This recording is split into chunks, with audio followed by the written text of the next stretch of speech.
B.Ed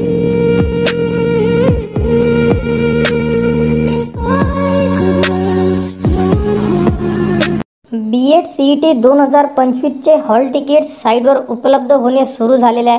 तर hall ticket download करण्यासाठी सर्वप्रथम विद्यार्थ्यांना लॉग इन करून घ्यायचं आहे।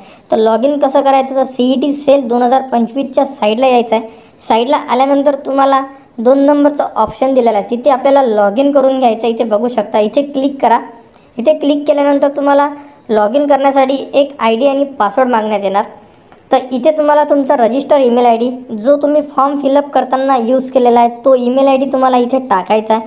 त्यानंतर तुम्ही एक पासवर्ड सेट केलेला होता स्वतः फॉर्म फिलअप करताना, जर तुम्ही तो नोट केलेला असेल तर तुमच्याकडे आहे तो ID टाका, म्हणजे ईमेल ID टाका, पासवर्ड टाका आणि सर्वात खाली साइन इनचं ऑप्शन दिलेलं आहे। सर्वप्रथम साइन इन करा, कारण तुमची हॉल तिकीट सध्या तरी लॉग इनमध्येच उपलब्ध करून देण्यात येणार आहे आणि संपूर्ण विद्यार्थी आपल्या प्रोफाईलमध्ये लॉग इन करा आणि त्यानंतरच तुम्ही तुमचे हॉल तिकीट तिथून डाउनलोड करू शकता। लॉग इन झाल्यानंतर तुम्ही तुमच्या प्रोफाईलमध्ये इन्सर्ट होणार। प्रोफाईलमध्ये इन्सर्ट झाल्यानंतर तुम्हाला संपूर्ण ऑप्शन दिसून पडेल।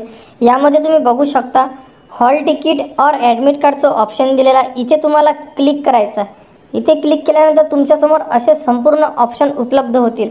तर यामध्ये तुम्हाला B.Ed CET 2025 जनरल अँड स्पेशलचं ऑप्शन उपलब्ध करून दिलेलं आहे। तर बघू शकता हायर एज्युकेशनमध्ये तर इथे B.Edचं ऑप्शन उपलब्ध करून दिलेलं आहे आणि गेट हॉल तिकीटचं ऑप्शनसुद्धा आलेलं आहे। परंतु भरपूर विद्यार्थ्यांच्या लॉग इनमध्ये ऑप्शन आलेलं नसेल तर हे उद्यापर्यंत किंवा आज सायंकाळपर्यंत संपूर्ण विद्यार्थ्यांच्या लॉग इनमध्ये हे ऑप्शन उपलब्ध होऊन जाणार।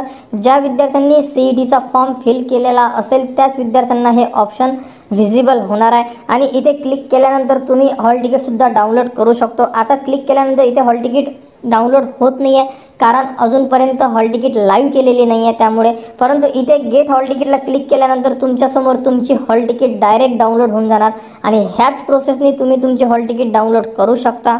तर हॉल तिकीट डाउनलोड करून घ्या। तर कोणत्याही विद्यार्थ्याला अडचण येत असेल तर तुम्ही कमेंट्स करू शकता, परंतु हॉल तिकीट डाउनलोड करण्यासाठी तुम्हाला तुमचा रजिस्टर ईमेल ID आणि पासवर्ड हा इम्पॉर्टंट असणार आहे।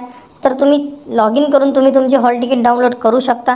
तर B.Ed CETबद्दल संपूर्ण अपडेट तुम्हाला आपल्या यूट्यूब चॅनलवर उपलब्ध करून देण्यात येणार आहे। त्यासाठी आपल्या चॅनलला सबस्क्राईब करा व हा व्हिडिओ इतरांपर्यंत शेअर करा।